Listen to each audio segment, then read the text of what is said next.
All right, hello and welcome back to another episode of Just a Girl from Cleveland. This is episode 120. What a phenomenal weekend for my sports teams, and not just my sports teams, but the league I love so dearly, the NFL, was really on top of the world because of my girl Taylor Swift.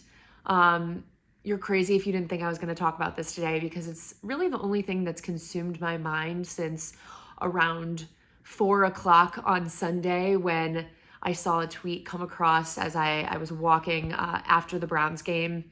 And it was just Adam Schefter straight up just saying, Taylor Swift is at Arrowhead to watch Travis Kelce. And I fell to the ground.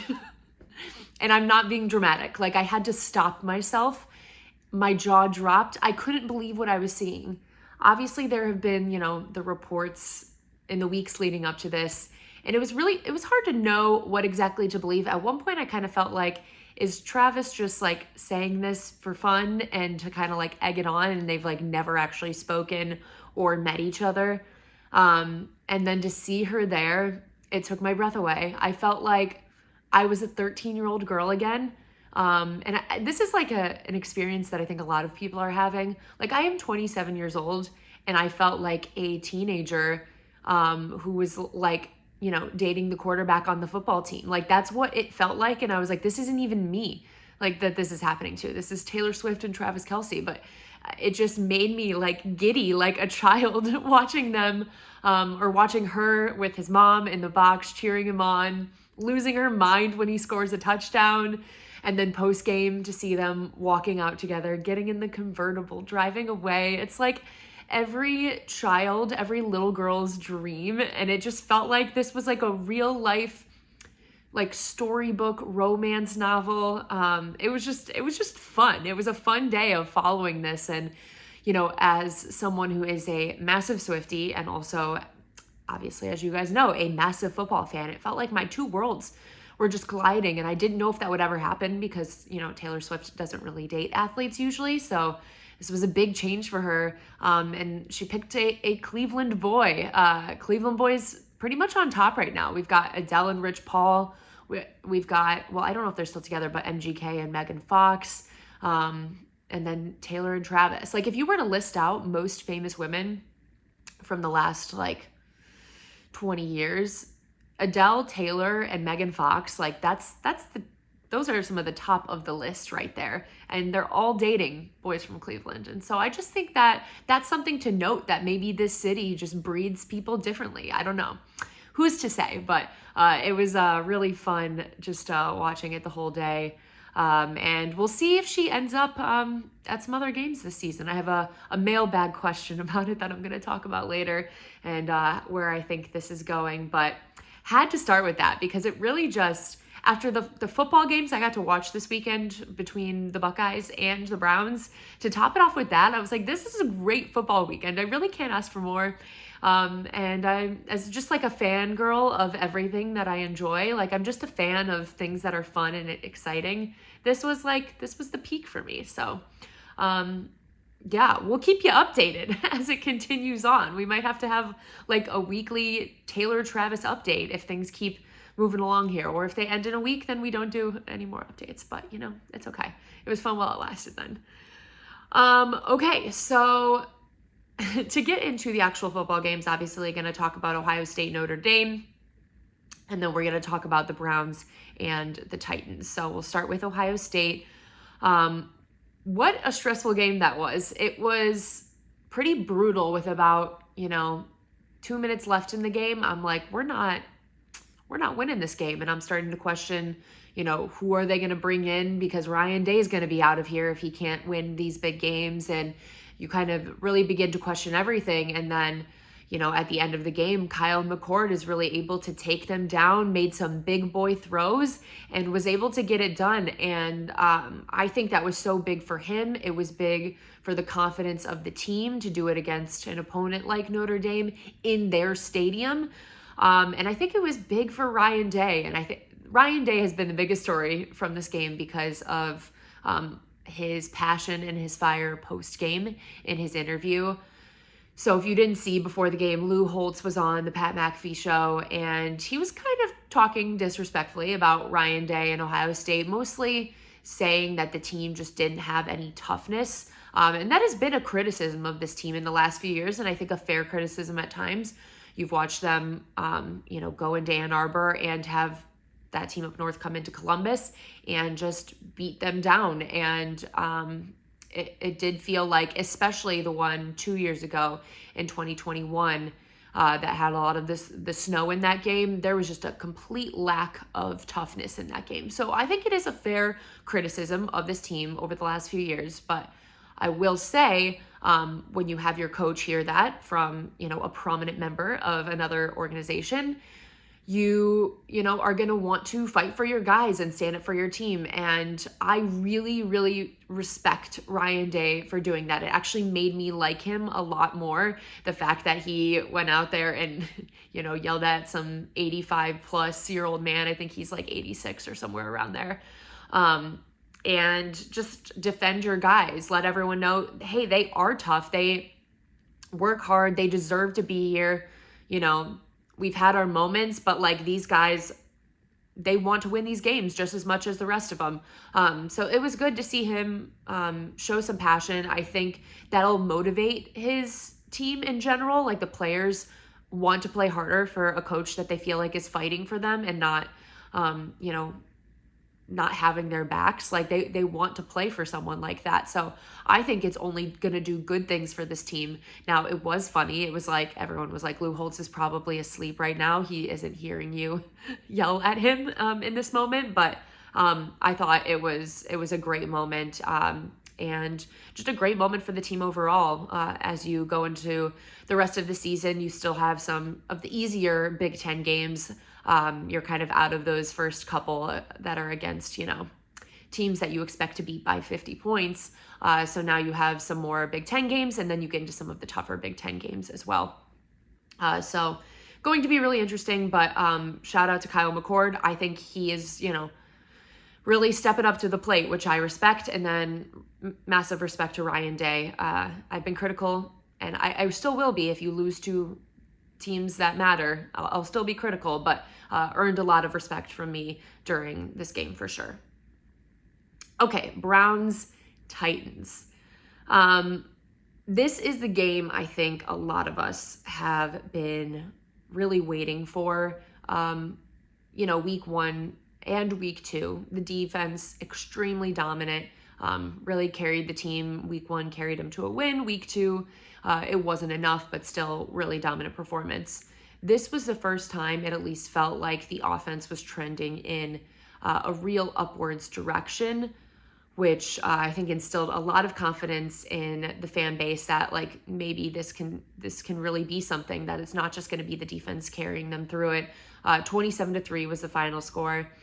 I'll start with the defense just because historic levels of what they're doing. So through the first 3 weeks of this season, they have only allowed a total of 491 yards of offense. That's like one game a lot of times for an offense. And this is what they've allowed through 3 weeks. It is the best, or the fewest that a team has allowed since 1999, very long time. They've also only allowed 14 first downs through 3 games. That's not in one game, through 3 games, which is obviously first in the league. Just by every metric, they are dominating. And you can see it in the way other teams are, having to face them. It was so much fun to watch Myles Garrett specifically in this game. It was a reminder, not that we needed it again, of how dominant he can really be when you surround him with other talented pieces, and how it really allows him to thrive. And I think his case for Defensive Player of the Year is going to be so strong because of what he's doing. He had 3.5 sacks, 1 forced fumble, 5 quarterback hits. He had one specific play in this game that I cannot stop watching the clip of. And it was a play where and this has been a pattern of something they've had him do a lot now, is pre-snap movement. This was not something that they have had Myles Garrett do a lot of in the past for who knows what reason, but it is happening a lot more now, and it's very distracting for the offense on the other side of the ball. So you have Myles Garrett just kind of running back and forth, and you have these two tight ends just following him, because you just can't have one person on Myles Garrett. You need a couple guys on Myles Garrett. And it was so confusing and overwhelming for them that they had to get a delay of game penalty. And I think that's just one of those things where it's like you can look at his stats at the end of the game. Obviously, that's incredible. 3.5 sacks in a game. That doesn't happen very often. But to have those little moments like that where you're forcing penalties, you're just really wreaking havoc on the offense mentally is such a special thing that he can do that not a lot of people can do. So just so happy for him.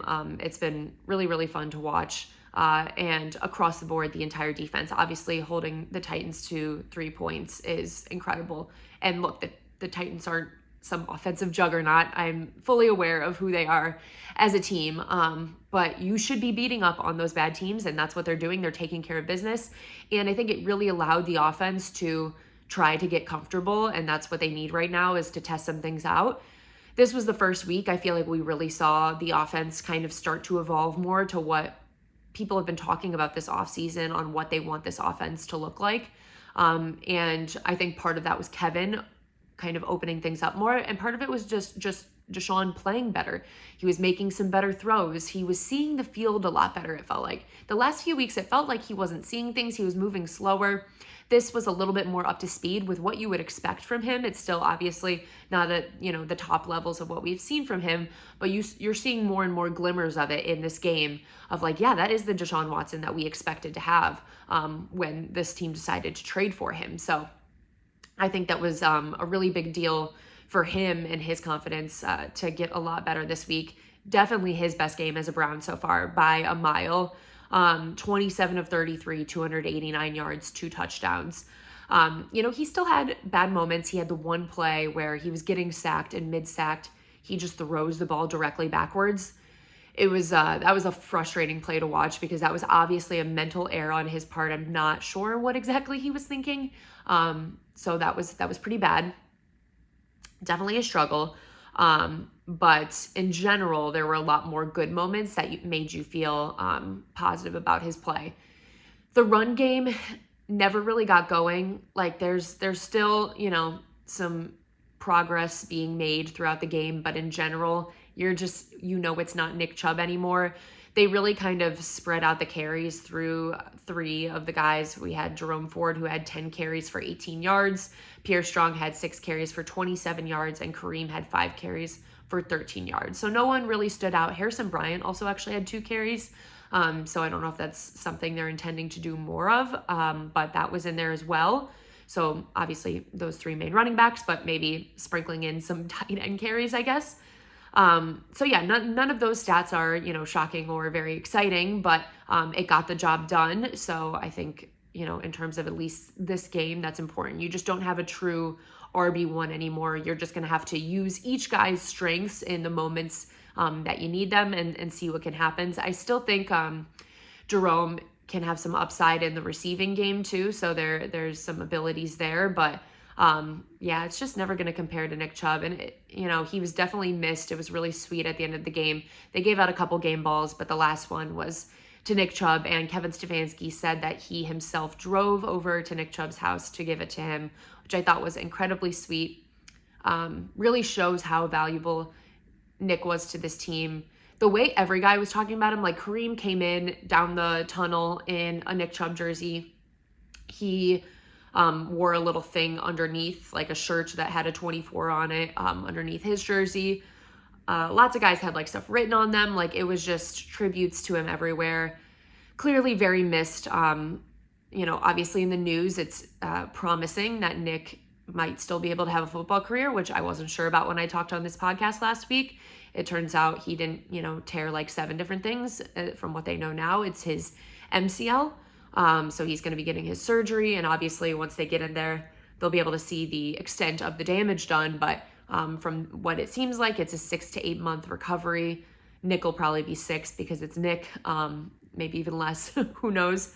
But very excited for him, and hopefully he can still have a career left. But Kevin driving to do that, it just shows the value that Nick has on this team and what he means to everyone. It's a special relationship there for sure. Otherwise, offensively, the star of the game, for sure, Amari Cooper. 7 receptions for 116 yards, 1 touchdown. So great stat line. He was just incredible, though, in the way he was drawing in defenders and forcing penalties. So he drew 2 pass interference calls and 2 holding calls, which really just affects the game. It extends drives. Mentally, it, really motivates you and frustrates the defense because they're probably very tired of getting calls like that. There's nothing more frustrating in a game than a pass interference call when it's called against you, because it just completely dismantles an entire drive. So really huge that he did that and was able to impact the game on that level. He also had the infamous, what should have been a touchdown, that the ref said he stepped out of bounds. I have never seen, and I'm not being dramatic when I say this, a more obvious call that was missed. He was like a full foot away from stepping out of bounds. It was not even close. Like, you could see inches of grass in between his foot and the sideline where the white was. I really can't believe they missed that call. And, in a typical Browns world, this would have been a close game and we would have lost it because of that. So it's not going to become a huge storyline because the Browns completely dominated the entire game. But that is absolutely ridiculous and should not be missed. Like, refs should not be missing calls like that. And this goes back to, I still don't understand why refs aren't full-time employees and they're kind of this part-time gig and are, one of the most important parts of making games happen correctly on a Sunday, and we can't have them full-time when this league makes so much money. They should be investing more in them so that we're having refs that are going to do a better job, because it's bad sometimes. That was really, really bad and very unacceptable. And sucks for Amari because that should have been a touchdown and was a really nice play. So big struggle there. But it is what it is. We won the game, so can't harp on it too much. But moments like that come back to bite teams and it's unacceptable. So they got to talk about it. Okay, so that is kind of my full thoughts on Browns Titans. Like I said, it was good to see things happening on both sides of the ball this week. We haven't really seen that in the first 2 weeks, so got to build on that for this coming week against the Ravens. Another AFC North matchup, our third already in 4 weeks, which is pretty crazy. AFC North games are always tough. I know the Ravens are battle tested and they are very injured at this point in time, but it doesn't matter because it's an AFC North game and the Ravens are a team that finds ways to win still and they get things done. So I think it's still going to be a test no matter how many starters they have that are injured. I know this past week, I think it was 7 starters. I'm not sure if any of them are coming back this week. But it's pretty bad for them right now and they're still finding ways to score and to win games. So what I'm interested in, though, is to see this defense against Lamar and what kind of havoc they can wreak on him.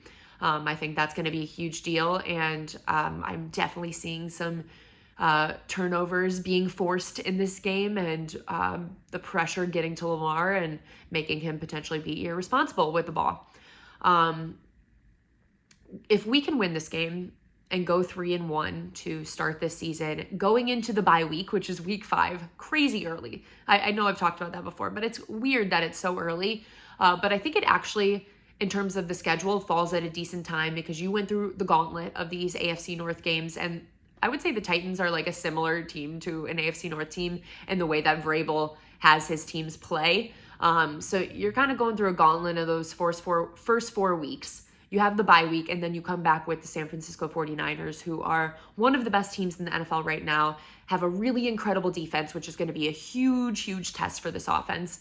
And they have a ton of weapons on offense. I know, Brock Purdy isn't the most talented quarterback in the league, but he's had a lot of weapons to throw to, which has been really, really huge for that team in general. It's just like next guy after next guy. They're all wickedly talented. So that's going to be a really tough matchup.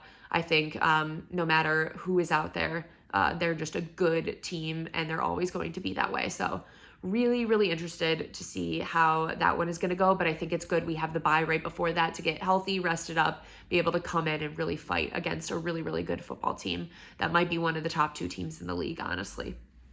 So yeah, that's kind of the upcoming schedule.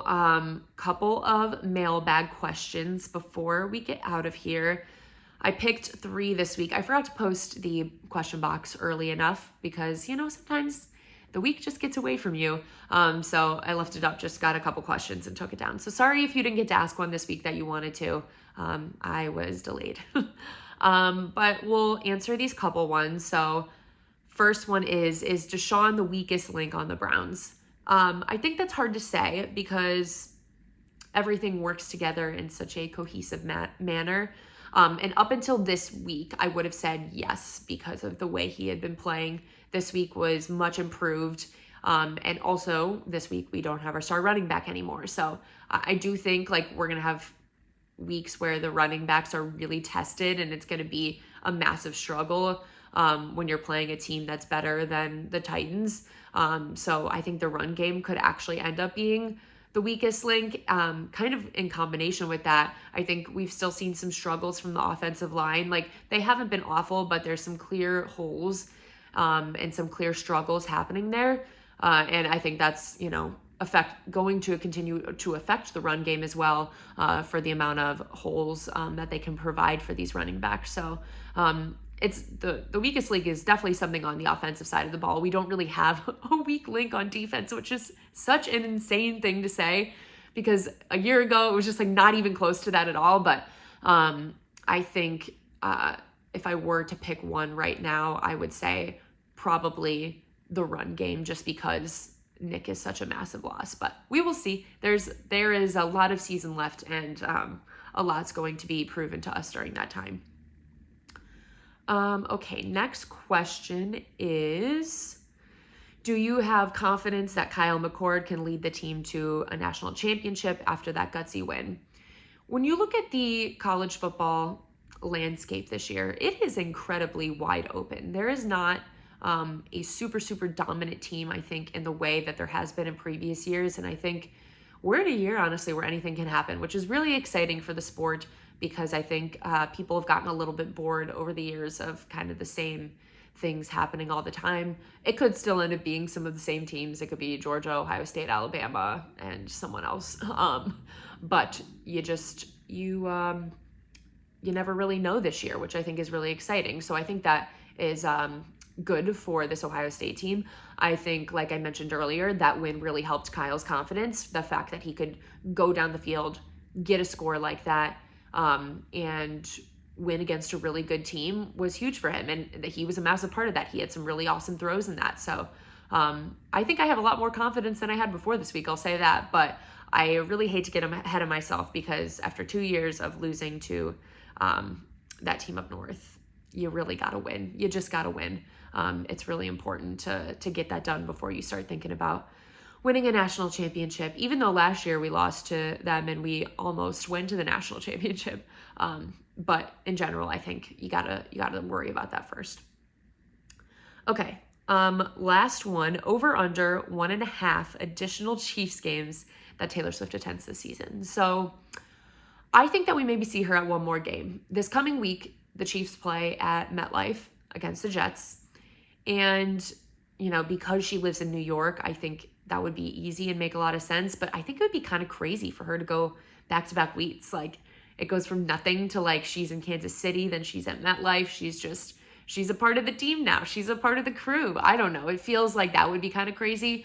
But I do think that she could go to another game before she ends up back on tour starting in November and gets really busy again. So I could see sometime maybe coming up in October here, her going to another game. Man, it would be really crazy though if she did go against the Jets at MetLife. I know tickets are selling like crazy because people are just assuming that they're going to see Taylor at games. People are buying Chiefs tickets for the rest of the season. They had their biggest day of sales since before the season, I believe, on Sunday, because Swifties were just buying Chiefs tickets, it's crazy the impact that woman has.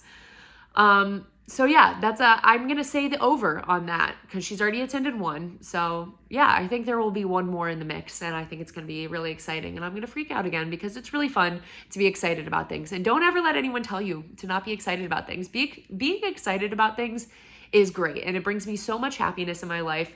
Don't think you're too cool to be excited about things, or to have passions. Like, no, life's too short for that. Just enjoy everything. Have a good time with it. It's supposed to be fun. Let's remember that always. So that's all I have to say about that.